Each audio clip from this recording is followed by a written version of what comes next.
푸틴 러시아 대통령이 러시아 국가 총동원령을 예고하며 전면전 선포를 앞둔 가운데 이제는 러시아 정찰기가 우크라를 넘어서 덴마크와 스웨덴 영공을 침범한 충격적인 사실이 밝혀졌습니다.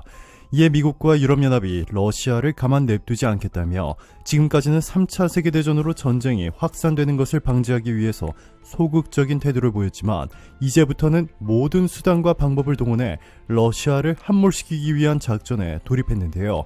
이에 곧 러시아가 국가 파산 사태를 선포하고 한국의 러시아 땅 일부를 매각할 것이라는 전문가들의 의견이 나왔습니다. 최근 영향력 있는 미국인들의 우크라 깜짝 방문으로 푸틴은 어찌할 바를 몰라 하고 있습니다. 실수로라도 미국인을 향해 무기를 사용할 경우 러시아는 미국과의 전면전을 피하지 못하고 며칠 안으로 러시아 전체가 쑥대밭이 될 수 있습니다. 가장 먼저 우크라를 방문한 미국인은 바로 할리우드 배우 겸 영화 제작자인 안젤리나 졸리. 안젤리나 졸리가 우크라이나 서부 도시 르비우를 외부에 일정을 알리지 않고 방문했다고 미국 워싱턴 포스트가 이날 보도했습니다. 졸리는 우크라이나 동부 도네스크에서 피란 열차를 타고 이곳에 온 이들을 만난 뒤에 의료시설을 방문해 어린이들과 시간을 보내고 이곳 자원봉사자를 만났다고 막심 코지츠키 르비우 주지사가 텔레그램에서 밝혔습니다. 코지츠키 주지사는 모두 깜짝 놀랐다 라며 많은 사람들이 르비우 일원에서 졸리를 보고도 정말 그인지 믿지 못했다 라고 밝혔습니다. 졸리의 대변인은 MBC와 인터뷰에서 전쟁 피해를 직접 목격하고 민간인들을 돕기 위해 우크라이나를 방문했다 라고 말했습니다. 앞서 MBC에서 보낸 성명을 통해 졸리는 전쟁이 우크라이나 어린이 세대에 미치는 충격은 목불인견이라고 비판했습니다. 그러면서 어떤 어린이도 전란을 피해 집을 떠나거나 사랑하는 이가 죽어가는 것을 보고 자신의 집이 폭격당해 무너지는 것을 경험해서는 안 되지만 우크라이나와 세계 각지의 많은 어린이에게 그런 일이 일어나고 있다라고 지적했습니다. 자, 그리고 두 번째로 우크라이나를 방문한 이는 바로 낸시 펠로시 미국 하원의장. 바이든 다음 미국의 2인자로 불릴 정도로 엄청난 권력과 파워를 지닌 인물인데요. 낸시 펠로시 미국 하원의장의 지난달 30일 의원단을 이끌고 우크라이나 수도 키이우를 깜짝 방문해 볼로디미르 젤렌스키 우크라이나 대통령과 3시간가량 회담했다고 AP통신 등 외신이 이를 보도했습니다. 펠로시 하원의장은 러시아의 침공 이후 우크라이나를 찾은 미국 최고위 인사입니다. 그레고리 믹스 하원 외교위원장, 애덤 시프 하원 정보위원장 등 6명의 하원의원이 동행했습니다. 펠로시 의장은 영상에서 자유를 위해 싸우는 우크라이나의 감사를 표하고자 이곳에 왔다 라며 우크라이나의 싸움은 우리 모두를 위한 것이며 우리는 전쟁이 끝날 때까지 함께할 것을 약속한다 라고 말했습니다.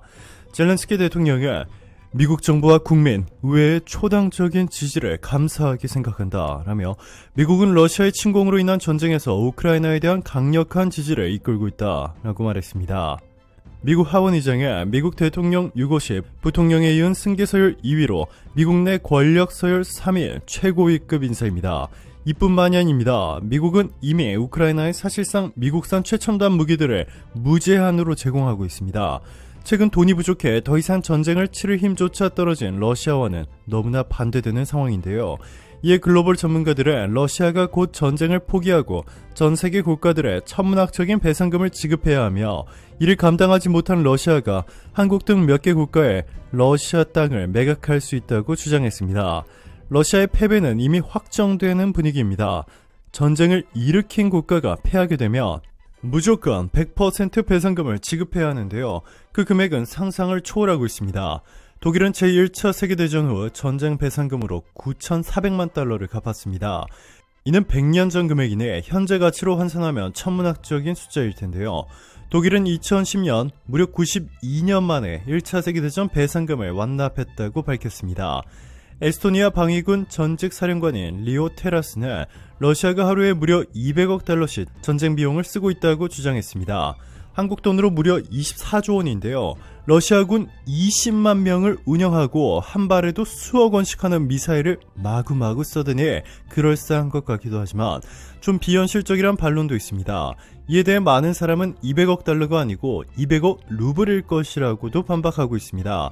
3월 3일 기준으로 러시아 우크라이나 전쟁은 벌써 9일째, 하루 24조 원이 된다면 벌써 216조 원의 전쟁 비용이 쓰인 셈인데요. 아마 한 달만 전쟁을 해도 러시아가 거덜나는 것은 일도 아닐 것 같습니다. 루블화로 계산해도 하루에 수천억 원이 쓰이고 있으니 보통 일이 아닙니다. 뿐만 아니라 러시아는 전쟁 개시 후 일주일 만에 러시아 재산 690조 원이 증발해버렸습니다. 러시아 증시가 폭락하고 러시아 루블화는 휴지 조각이 돼버렸는데요. 러시아에서 가장 큰 천연가스 기업 중 하나인 가스프롬은 올해 고점 대비 주가가 대략 95% 폭락했습니다. 주당 9.3달러였던 주가가 50센트 정도까지 떨어졌는데요. 루코일 역시 올해 고점인 94.62달러에서 최근 70센트 선까지 떨어지며 무려 99% 대폭락이라는 기록적인 하락률을 연출합니다. 러시아에서 가장 큰 은행인 스베르 은행은 2일 하루 만에 78.4% 폭락해 5센트에 거래됐습니다. 연초 대비 무려 99.72%가 폭락했는데요. 장중에 1센트까지 떨어지며 러시아를 대표하는 동전주로 등극했죠. 러시아 재벌 알리셰르 우스마노프의 요트는 독일이 뺏어갔고 프랑스 역시 러시아 석유 재벌 이고르 세친의 요트를 압류했다고 합니다.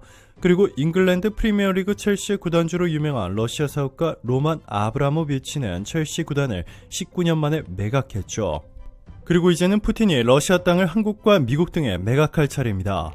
놀랍게도 러시아는 그동안 국가 파산 위기를 겪을 때마다 러시아 땅 일부를 매각한 돈으로 다시 살아나는 방법을 택해왔는데요.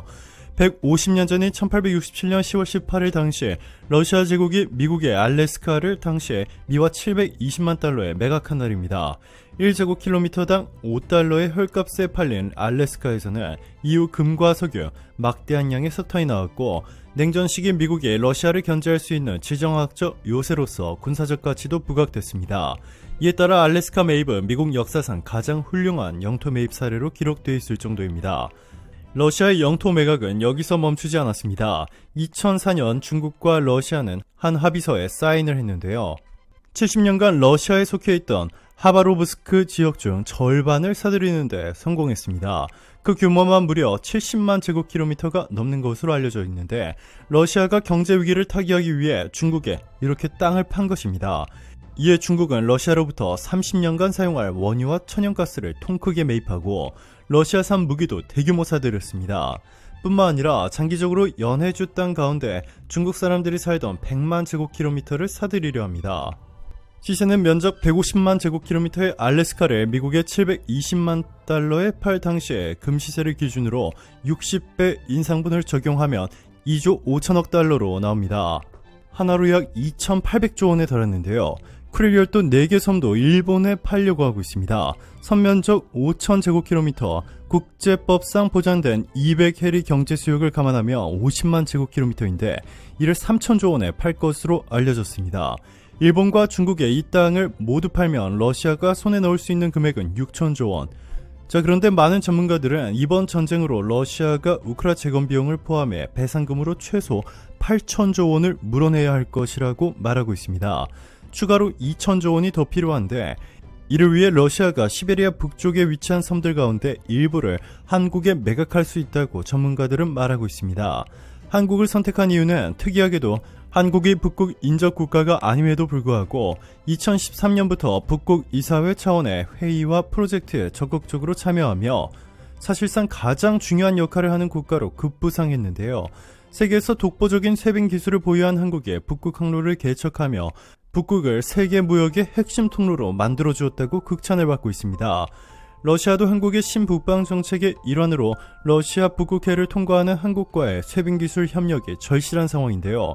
한국의 북극해 섬을 판매하는 조건으로 큰 돈을 받지 않는 대신 쇄빙 기술 협력을 지속하여 북극 항로 개척을 이어나가려는 것이라고 전문가들은 말하고 있습니다.